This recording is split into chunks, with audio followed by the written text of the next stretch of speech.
ఓం గణేశాయ నమః. ఓం శ్రీకృష్ణ పరబ్రహ్మణే నమః. శ్రీమద్భాగవతం పంచమ స్కందం. సమస్త గురుమండలికి హృదయపూర్వక ధన్యవాదాలు తెలుపుకుంటూ భాగవతం చదువుకుంటున్నాము. భరతుని గురించి తెలుసుకుంటున్నాము. భరతుడు రాహు గణునితో ఇంకా ఇలా చెబుతున్నాడు: ఓ సింధురాజా, ఈ సంసారము భయంకరమైన ఒక చీకటికి కారుణ్యము వంటిది సుమా. అది ఒక భయంకరమైన చీకటి లాంటిది ఈ సంసార బంధాలు అని చెబుతున్నాడు. ఇవి దట్టమైన మానులతో, ముళ్ళ పొదలతో చుట్టివేసే తీగలు, లతలతో, కత్తుల వంటి వాడి రాళ్లతోనూ నిండి ఉండటం వలన ముందుకు సాగటమే కష్టమైపోతుంది. క్రూర మృగాలు, విషసర్పాలు, కీటకాలు తిరుగుతుంటాయి. దోపిడీ దొంగలు బంధించి వేసే ఆటవికులు, సేవలు చేయించుకునే కామిని కాంతులు, భూతప్రేత పిశాచాలు, యక్ష రాక్షస గణాలు, వంచకులు మొదలైన వారికి ఇది స్థావరము. అందులో ప్రవేశించిన వ్యక్తి నిరంతరము భయంతో ఇటు అటు పరిగెత్తుతూ దారి తెన్ను కానక, దాటలేక, వెనుకకు పోలేక అందులోనే తిరుగుతూ ఉంటాడు. తనలాంటి దారి తప్పిన వారితో చెలిమి చేస్తాడు. వారిలో కొందరు తనను వీడి వెళ్ళిపోతే శోకిస్తాడు. రాజా, ఈ సంసార అడవిలో జీవుడు తెలుసో తెలియకో ప్రవేశించినప్పటి నుంచి ఏదో ఒక రకమైన బాధను అనుభవిస్తుంటాడు. 6 ఇంద్రియాలు, స్తోత్రము, చక్షువు, స్పర్శ, రసము, ఘ్రాణము, మనస్సు 6 శత్రువుల వలె, అంటే కామము, క్రోధము, లోభము, మోహము, మదము, మాత్సర్యము. దోపిడీ దొంగల వలె శాంతి అనే ధనాన్ని దోచుకొని హింసిస్తారు. బంధువులు తోడేళ్లలాగా బుద్ధిని తినేస్తారు. పరిచారకులు కందిరీగల్లాగా చుట్టు ముసురుకొని బాధిస్తారు. కర్మబంధాలు తీగ వలె బంధిస్తాయి. వైవిధ్యముతో కూడిన ఇంద్రధనస్సు లాంటి విషయ ప్రపంచము గంధర్వ నగరంలాగా ఆకర్షించి మోహంలో ముంచి అదృశ్యమైపోతుంది. నీటి కోసం ఎండిపోయిన నది వెంట పరుగెత్తి, సుఖాల కోసం ఇంద్రియ సుఖాల వెంట పరుగులెత్తి హతాశుడై చివరకు దుఃఖాన్నే పొందుతాడు. తేనె కోసం వెళ్ళి తేనెటీగలచే హింసింపబడతాడు. సంగ్రహించిన సంపదను చోరులు తిరస్కరించగా, ధనము గురించి ఇతరులను ఆశ్రయించి వారి చుట్టూ తిరుగుతూ అవమానించబడుతూ వ్యధల పాలవుతాడు. ఇతరులతో పోట్లాడతాడు, దెబ్బలు తింటాడు. భూమిని గురించి, భామను గురించి శత్రువులై చంపుకుంటారు. వానరుల వలె సమయ స్థలం విచక్షణ లేని కామ కేళి సలుపుతుంటారు. భార్యాబిడ్డల్ని, సంపదల్ని విడవలేక ఆ అడవిలోనే సంచరిస్తుంటారు. కానీ అడవిని దాటి బయట ప్రదేశంలో వెలుగులో స్వేచ్ఛగా ఉందామని అనుకోరు. అరణ్యానికి అవతల విష్ణుపదమే ఉన్నదని తెలిసినా అలవాటైన అరణ్య జీవితాన్ని విడిచి వెళ్ళటానికి ఇష్టపడరు. శ్రీహరిని తలుచుకోవటానికి పాటుపడరు. భగవంతుని మాయచే జీవులు ఈ సంసార అడవిలో ప్రవేశిస్తారు. దీనిని దాటాలంటే ముఖ్యంగా ఉండవలసింది సర్వభూత హిత కాంక్ష. మనస్సు చేత గాని, వాక్కు చేత గాని, కర్మ చేత గాని ఏ జీవిని హింసించకుండా మైత్రి, కరుణ కలిగి ఉండటం, స్వధర్మాచరణను శ్రీహరి సేవగా భావించి చెయ్యటం, భగవదారాధన ద్వారా తత్వజ్ఞానాన్ని పొంది జ్ఞాన ఖడ్గముతో ఈ సంసారాట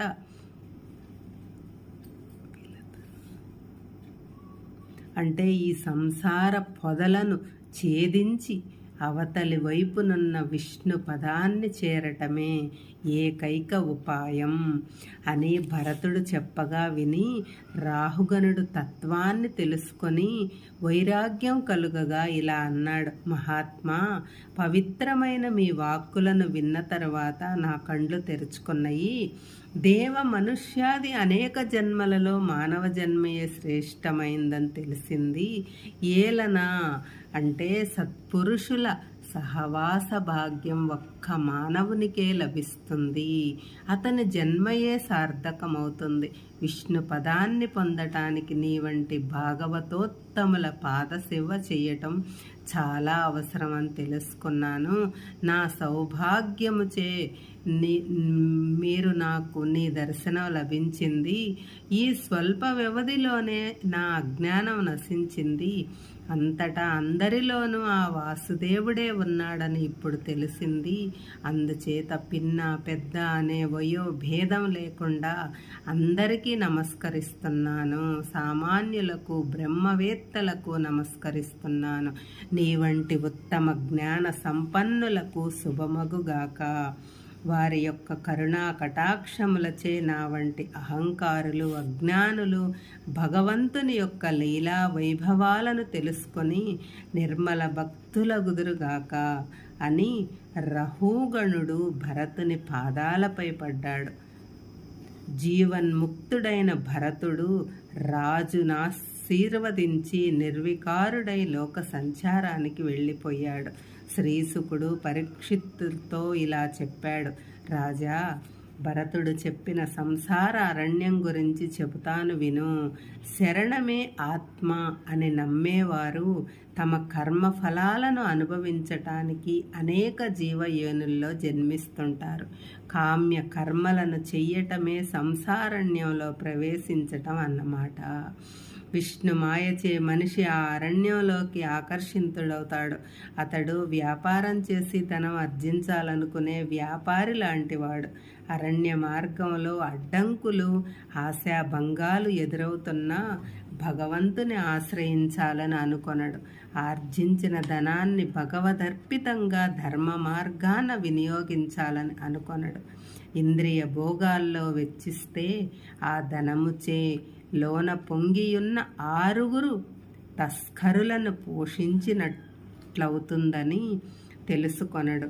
బంధువులు పరివారజనులు ఆశ్రితులు పీడించి తినేటటువంటి తోడేళ్ల వంటి వారు లతలు తీగలు లాగా కార్యకలాపాలు కర్మలు చుట్టివేసి కర్మాసక్తిని బంధిస్తాయి. అప్పుడు పూర్వ కర్మ వాసనలు అనుభవించవలసి ఉంటుంది. మోసగాళ్లను కుట్రదారులను దోపిడీదారులను ఎదుర్కొనవలసి ఉంటుంది. మానవుడు ఆకలి తీర్చుకోవటానికి, కామ తృష్ణను తీర్చుకోవటానికి, కాంచనం సంగ్రహించటానికి, ఇంద్రియాలను తృప్తిపరచటానికి నానాయాతనలు పడుతుంటాడు. అయినా అవి ఎన్నటికీ తీరనట్టివి. విషయ వస్తువుల వెంట అతడు తీసే పరుగులు ఎండమావులను వెంబడించటం లాంటివి. అతడు ఎండిపోయిన చెట్టు కింద విశ్రమించే మూఢునిలాగా బుద్ధిహీనులను నాస్తికులను ఆశ్రయిస్తాడు. సుఖాలను అనుభవించాలని గృహస్థుడు చేసే కర్మలన్నీ కారు చిచ్చులో చిక్కుకొనటం అని తెలుసుకోవాలి.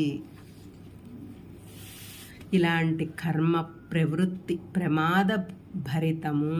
అది సంసార వ్యామోహంలో పడవేసి శ్రీహరి చింతనాన్ని విస్మరింపజేస్తుంది. భరతుని వలె నిరంతర స్మరణ చేస్తూ దేహత్యాగ సమయంలో కూడా నారాయణాయ నమః నారాయణాయ నమః అని స్మరించగలిగేటట్లు భగవద్భక్తిని పెంచుకోవాలి. ఆ భరతుని చరిత్రను శ్రవణం చేసిన వారికి సంఘ దోషము తొలగిపోయి భక్తి జ్ఞాన వైరాగ్యం సిద్ధిస్తుంది. సప్తద్వీపాలు. భరతుని వంశము. స్వయంభూ మనువు పుత్రుడైన ప్రియవ్రతుడు మహాప్రభావశాలి. ప్రపంచానికి సూర్యరశ్మి తగలని రెండవ వైపు కూడా వెలుగు వెలుగులమయం చెయ్యాలనే సంకల్పంతో సూర్యకాంతి వలె మెరిసిపోతున్న ఒక రథాన్ని చేయించి దానిలో అతడు సూర్యునికి ఎదురుబాటులో భూమికి ప్రదక్షిణం చేయనారంభిస్తాడు. 7 సార్లు తిరిగేసరికి ప్రకృతికి విరుద్ధంగా అలా చేయకూడదని బ్రహ్మదేవుడు వారిస్తాడు. ఆ రథం వల్ల ఏర్పడిన 7 బాటలు 7 సముద్రాలయ్యి వాటి మధ్యనున్న భూభాగాలు 7 ద్వీపాలు అయినవి. వాటి వివరాలను సూక్ష్మంగా చెబుతాను. ప్రియవ్రతుని వంశంలో నారాయణాంశతో ఋషభుడు జన్మించాడు. అతని పుత్రులలో భరతుడు గొప్పవాడు. భరతుని కుమారుడు సుమతి. అతడు ధర్మయుతంగా పాలించేవాడు. ఆ వంశంలో 12 తరాల తర్వాత విష్ణు అంశతో గయుడు అనేవాడు జన్మించాడు. అతడు గొప్ప రాజర్షి అయ్యాడు. ధర్మ మార్గాన్న ప్రవర్తిస్తూ ప్రజలను సత్కర్మలలో నియోగిస్తూ ఆదర్శ ప్రభువై వెలిశాడు. భూదేవి సంతసించి అతడు కోరకపోయినా అన్నీ సమకూర్చేది బ్రాహ్మణులు. తాము చేసే కార్యాలలో కొంత భాగం అతనికి వచ్చేవారు. బ్రహ్మ ఇంద్రాది దేవతలు స్వయంగా వచ్చి యజ్ఞ హవిస్సులను స్వీకరించేవారు. శ్రీహరి కూడా సంతుష్టుడైనాడు. అతని తరువాత 10 తరాలకు విరజుడు జన్మించాడు. ప్రియవ్రతుని వంశంలో ఇతడు చివరివాడు. బాగా ప్రసిద్ధి చెందినవాడు. 7 ద్వీపాలు. భూమండలం ఒక పద్మాకారంలో ఉంటుంది. దానిలో 7 ద్వీపాలు ఉంటాయి. అవి జంబూ ద్వీపము, ప్లక్ష ద్వీపము, శాల్మలి ద్వీపము, కుశద్వీపము, క్రౌంచ ద్వీపము, శాఖ ద్వీపము, పుష్కర ద్వీపము. జంబూ ద్వీపము అంటే ఇది పద్మాకారంలోనున్న భూమండలం మధ్య 1,00,000 యోజనాల పొడవు అంటే వెడల్పుతో వర్తులాకారంలో ఉంటుంది. ఇది 9,000 యోజనాల వైశాల్యం గల 9 వర్షాలుగా విభజింపబడినది. వాటి పేర్లివి: ఇలావృత వర్షము, రమ్యక వర్షము, హిరణ్మయ వర్షము, కురు వర్షము, హరివర్షము, కింపురుష వర్షము, భారత వర్షము, కేతుమాల వర్షము, భద్రాస్వ వర్షము. ఈ వర్షాలను విభజించే సరిహద్దులుగా 8 పర్వతాలున్నవి.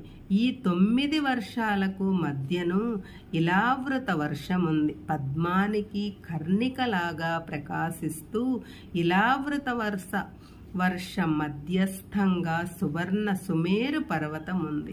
అది 1,00,000 యోజనాలు ఎత్తుగా ఉంటుంది. దాని శిఖరం 32,000 యోజనాల వైశాల్యం కలది. ఇలావృత వర్షానికి ఉత్తరాన నీల, శ్వేత, శృంగ, ఒత్తు అనే 3 పర్వతాలున్నవి. వీటి నడుమనున్న ప్రదేశాలలో రమ్యక వర్షము, హిరణ్య వర్షము, కురు వర్షము ఉన్నవి. ఈ పర్వతాలే ఆ వర్షాలకు సరిహద్దులు. వీటికి తూర్పున లవణ సముద్రం ఉంది.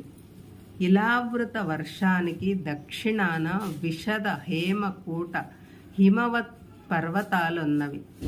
ఇవి హరివర్షము, కింపురుష వర్షము, భారత వర్షాలకు సరిహద్దు పర్వతాలై ఉన్నవి.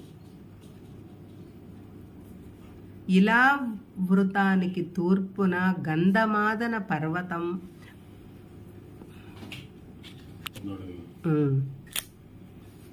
పడమరన మాల్యవంతము అనే సరిహద్దు పర్వతములున్నవి. ఇవి కేతుమాల వర్షానికి, భద్రాస్వ వర్షానికి సరిహద్దులు. ఉత్తరాన కుముద పర్వతం ఉంది. ఈ 4 పర్వత శిఖరాలపై శతయోజన వైశాల్యము గల సరస్సులున్నవి. మందర పర్వతం పైనున్న క్షీర సరస్సు, మేరు మందరముపై మధు అంటే తేనె సరస్సు, సుపార్శ్యము పైన యుక్షు అంటే చెరుకు రసం సరస్సు, కుముదము పైన శుద్ధ జల సరస్సు ఉన్నది. అక్కడ నందనము, చైత్రరథము, వైభ్రాజకము, సర్వతో భద్రము అనబడు 4 దేవతా ఉద్యానవనాలున్నాయి. ఆ సరస్సులోని జలాన్ని స్పృశించిన వారికి సహజంగానే యోగనిష్ట, అణిమాది సిద్ధులు సిద్ధిస్తాయి. దేవతలు, అప్సరసలు ఆ సరస్సులోనూ వనాల్లోనూ వినోదిస్తుంటారు. మేరు పర్వతానికి తూర్పుగా జఠరము, దేవకూటము అనే పర్వతాలు, దక్షిణంగా కైలాసము, కరవీరము అనే పర్వతాలు, పశ్చిమాన పవనము, పారియాత్రము, ఉత్తరాన త్రిశృంగము, మకరము అనే పర్వతాలు ఉన్నవి.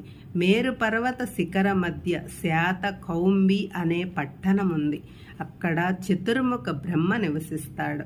ఆ పట్టణానికి 8 దిక్కుల అష్టదిక్పాలకుల అవి ఇంద్రుని అమరావతి, అగ్ని యొక్క తేజోవతి, వరుణుని శబ్దావతి, వాయువు యొక్క గంధవతి, కుబేరుని మనోదయ, ఈశానుని యశోమతి ఉన్నవి. వామనావతారంలో త్రివిక్రముడైన నారాయణుని పాదనము తగిలి